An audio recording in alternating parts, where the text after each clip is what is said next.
Hi, welcome to this episode of Sports Bets for Free. My name is Scott Jenkins, your host, just a local sports bettor here in Phoenix, Arizona. And hopefully today with our picks and your picks, it'll be another profitable day for you. Let's see, we are on Wednesday, September 6th, Major League Baseball slate. Just a reminder, 4 teams we're fade or follow: Cubs, Dodgers, Blue Jays, Royals, just in case you're new to the show. So today we will take, first game for us is going to be 11:20 Pacific, or 2:20 out east, or the 1:20 game at Wrigley Field. Giants, Cubs. Cubs showed a lot of heart yesterday, going down 3-0, coming back 4-3, losing the lead again at 6-4, and then coming back with the monster. Right now, Suzuki is on some sort of tear, homer and double the last 2 games apiece. Madrigal's had a hell of a series so far as well. And then Bellinger got his patented hit. It seems like he's always good. It's amazing to me almost that he doesn't have like a 50-game hitting streak the way he's been going this year in the middle of that lineup. So Morel hits a 3-run shot, which he is fantastic. I will tell you this, late innings when the Cubs are, he has a flair for the dramatic. So Cubs are maybe ahead or a little bit behind on hitting like some big shot. But the problem with him is the rest of the time, it seems like he doesn't exist for the first 6+ innings. So on that one there. But enough said about yesterday's game on that one. Let's get into today's. Alex Wood, Jordan Wicks. The Cubs are another favorite today. No shocker there, as the Giants seemed to put all their runs up yesterday and still couldn't come up with the win. So we are going to ride with the Cubs today. Cubs money line, -1.5, 2.5, 3.5. They're over 5.5 team total again. We're going to ride with over 5.5 team total. Cubs money line, first 3, first 5, and first 7 innings. There was not a pitcher prop I liked too much on this game. We're going to go back and look at it again, so do make sure you check out the Google Sheet to see if we update any plays. But Bellinger, Horner, Suzuki, and Madrigal. We did add Madrigal to the mix today. Over 1.5 hits, runs, RBIs. Bellinger, Madrigal, Horner, Suzuki over 1.5 total bases. Bellinger, Madrigal, Horner, Suzuki to double. Bellinger, Madrigal, Horner, Suzuki to home run. And then Bellinger, Madrigal, Horner, Suzuki to for 2+ hits in this game. Madrigal was supposed to be the piece before they went and got Swanson. When they traded Kimbrel to the White Sox, Madrigal was kind of the important piece back. He was injured at the time. I think maybe he's finally getting a little bit back. Madrigal's not a big power hitter, but he is a guy that should get on base quite a bit. He's done well for the Cubs at the bottom of the lineup. I'll be really honest, I would love to see him in the 1 hole with Madrigal, Horner, Happ, because they'll never seem to move him out of the damn 3 hole, no matter how much he sucked for a majority of the season, except for a couple weeks. Bellinger, Swanson, once again, they leave him in the 5 hole when Suzuki's on fire right now. I don't understand why Suzuki's not up, but hey, kind of is what it is, right? So we'll go through that Cubs-Giants game one more time for you. Cubs money line, -1.5, 2.5, and 3.5 on the run line. Cubs over 5.5 team total. Cubs money line, first 3, first 5, and first 7 innings. Bellinger, Horner, Suzuki, and Madrigal over 1.5 hits, runs, RBIs. Bellinger, Madrigal, Horner, Suzuki over 1.5 total bases. Bellinger, Madrigal, Horner, Suzuki to double. Bellinger, Madrigal, Horner, Suzuki to homer. And that's same 4 for 2+ hits of Bellinger, Madrigal, Horner, and Suzuki for 2+ hits. Next game up for us is going to be the roller coaster team of the world, which is called the Toronto Blue Jays versus the Athletics. Jinru versus JP Sears. No surprise here that the Blue Jays are a favorite, though Jinru really hasn't given them like 5 innings. Seems to be a stretch since coming back from the injury. They're still kind of easing him into everything. If they do make the playoffs, he should be one of the healthier arms they have going in, as he's had plenty of time off this season. The Blue Jays, I just don't understand the team. But anyway, I mean, we've went over this in multiple episodes. They just can't seem to put it together. They did put it together last night, 6th, 7th inning. Scoring 6 runs in an inning always definitely helps your causes on that one there. So a 7-1 win. But they make some of these pitchers like Waldichuk, they make them look like Cy Young out there. Like you're not helping yourself in any stretch of the imagination. Schneider, who normally kills left-handed pitching, struck out a couple times against Waldichuk. Maybe he had great stuff going. I didn't see it by watching the game, but definitely possible on that end. So, like I said, Jinru versus Sears. Blue Jays about a minus 170-ish favorite right currently. But we do like the Blue Jays again to get this series here. So Blue Jays money line minus 1.5, 2.5, 3.5. Team at over 4.5 team total.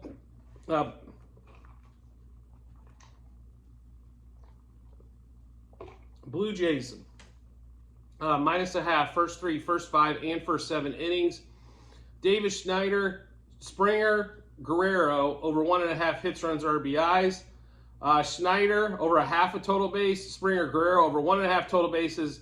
Schneider, Guerrero, and Springer double. Schneider, Springer, Guerrero home run. Schneider, Springer, Guerrero for 2+ hits.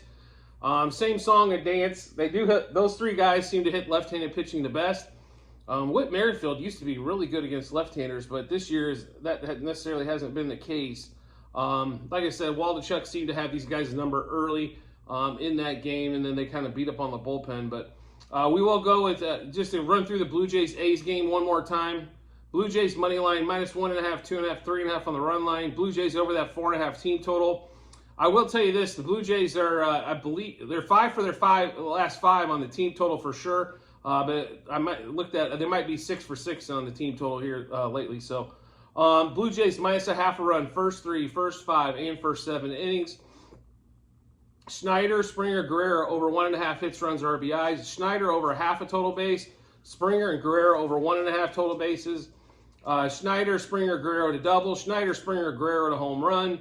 Schneider, Springer, Guerrero 2+ hits. Then we get into the afternoon, evening games. For us, they're going to be Dodgers, Marlins. I don't know what was going on with the Dodgers yesterday. I understand Luzardo might have had their number early, but once they got to 3, the offense just seemed to cut off. They didn't get much else going on that one there. I mean, it was definitely our worst game of the day for sure out of the 4 games. It was the only game we missed, like if you're actually picking money lines, but the batting props were way off as well. And then Kershaw wasn't Kershaw yesterday. I don't know if last time I saw Kershaw have 3 walks, so in that particular game there, it was just not his best day. On that, the Dodgers are coming back with Lance Lynn today against Chargois. They should be a dominant favorite in this game to win. They are minus 155. Lance Lynn, last 2 times out, has looked like he's pitching with the White Sox again. I completely understand on that one. But if you handicap this game, there's only one really way to handicap it, and that's going back with the Dodgers again. So Dodgers money line, minus 1.5, 2.5, 3.5 on the run line. Dodgers over the 4.5 team total. Dodgers minus a half, first 3, first 5, and first 7 innings. Freeman and Betts over 2.5 hits, runs, RBIs. Max Muncy should be back in the lineup tonight, over 1.5 hits, runs, RBIs. Freeman and Betts over 1.5 total bases. Muncy over a half a total base. Freeman, Muncy, Betts double. Freeman, Muncy, Betts homer. Freeman, Muncy, Betts 2+ hits apiece. In that particular game is how the bets that we have on that game so far. Did look at the pitchers' props. Really didn't find nothing that kind of stood out. We'll dive probably a little bit more into it to see if there really wasn't much Lance Lynn stuff up available early this morning either. So we'll go back to the well. So make sure, like I mentioned before, check the Google sheet just to see if we update any plays. But to run through that game one more time for you, Dodgers money line, minus 1.5, 2.5, 3.5 on the run line. Dodgers over 4.5 team total. Dodgers minus a half, first 3, first 5, and first 7 innings. Freeman and Betts over 2.5 hits, runs, RBIs. Muncy over 1.5 hits, runs, RBIs. Muncy over half a total base. Freeman and Betts over 1.5 total bases. Freeman, Muncy, Betts to double. Freeman, Muncy, Betts home run. Freeman, Muncy, Betts 2+ hits. Last game of the day for us is going to be Royals, White Sox. And if you watched that one yesterday and you didn't want to punch Brady Singer in the face for giving up a couple bombs early, and then another bomb, it was like 6-0 before you even knew what the hell happened. But the Royals did not quit and did make a comeback, and then to walk it off in the 9th inning on a balk is typical White Sox for the season. So I loved it, right? So I mean, if you guys don't know me, I'm a Cubs and Royals fan. I'm also a Chiefs and Bears fan. And growing up, you know, you had to be a Cubs fan, or basically they put you up for adoption. And then, you know, the Bears kind of rolled along with it. You were a Bears or a Vikings fan. Most of the family was Vikings fans. So being the, I guess the hater that I was on that one, you know, went with the Bears. And then lived in Kansas City for 20 plus years. So if you're not a Chiefs or Royals fan living in Kansas City, they basically run you out of town. So, like, watching the Royals is pretty disgusting, but you also realize that they only have Bobby Witt, a couple of guys that have played pretty well as of late, but have not had superior seasons by any stretch of the imagination, like MJ Melendez, excuse me, Nelson Velasquez, and then Miguel Garcia is a singles machine at the top of the lineup. Salvador Perez, I think, has been one of the bigger disappointments for the Royals this season. He's got 20 homers, but he strikes out like Javi Baez, swinging at pitches that are so far out of the zone. I mean, the dude's got, like, seems like he's been in the league 20 years and still can't figure out where the strike zone is half the time. So, but watching Bobby Witt, I think, is a pleasure. He did not do anything until late when he came up with the ninth inning double that kind of got the motor running and got them to win. I kind of had a feeling once they put some runs up that they were going to make a comeback and have a good shot to win that game. Thought it might go extras, but they ended up taking it in the ninth, like I said, with that with the walk-off balk, which I'm sure devastated the White Sox after going up 6-0, thinking they should have won that game. And I'm sure gives a lot of momentum to the Royals going into this one. So, pitching matchup today, though, is Toussaint versus Jordan Lyles. Now, normally, this would be national holiday, Jordan Lyles auto fade day. But since it is the White Sox, I can't believe we're going to do this, but we did take the Royals again today. A little scary with Jordan Lyles pitching to back him, but we are going to take, especially since he pitched well the last time out, which makes it even scarier. But we will take the Royals today. Money line -1.5, 2.5, 3.5 on the run line. Royals over 4.5 team total. Royals money line first 3, first 5, and first 7 innings. Bobby Witt over 2.5 hits, runs, RBIs. MJ Melendez and Miguel Garcia over 1.5 hits, runs, RBIs. Witt, Garcia, Melendez over 1.5 total bases. Witt, Garcia, Melendez to double. Witt, Melendez to home run. There is no reason to ever put money on Miguel Garcia to homer, as he has 4 for the season, and I'm not sure how he has those 4. Witt, Garcia, Melendez for 2+ hits, and then Witt for stolen base. We're hoping Bobby gets on base a couple times today and shows you those wheels. Didn't get a chance to yesterday. It was 9th inning, hit the double. Not really a chance to, show off the base stealing prowess for him, but definitely I think we get a chance to see that today, as Toussaint is definitely not a formidable foe. They did get to Dylan Cease yesterday. It was just a question of who was going to blow up first, whether it was going to be him or Singer. Singer took the trophy home on who was going to blow up first. Cease did get there, but just took a little bit longer. So to run through that Royals-White Sox game for you that I'm sure everybody in America is going to want to watch. Royals money line -1.5, 2.5, 3.5 on the run line. Royals over 4.5 team total. Royals money line first 3, first 5, and first 7 innings. Bobby Witt over 2.5 hits, runs, RBIs. MJ Melendez, Miguel Garcia over 1.5 hits, runs, RBIs. Witt, Garcia, and Melendez over 1.5 total bases. Witt, Garcia, Melendez to double. Witt and Melendez to homer. Witt, Garcia, Melendez for 2+ hits, and Bobby Witt for a stolen base. Like I mentioned a couple times before in the episode, make sure you get a chance to check out the Google Sheet. That'll have all of our plays from today, units wagered, book that we did place them at, also the juice that was going on at those particular plays, and it'll have all of our plays for the whole season. It has a baseball this year. If you're looking at the sheet, there are 4 sheets currently. Sheet 1 is football last year. You can look at that if you wanted to. Baseball this year, sheet 2.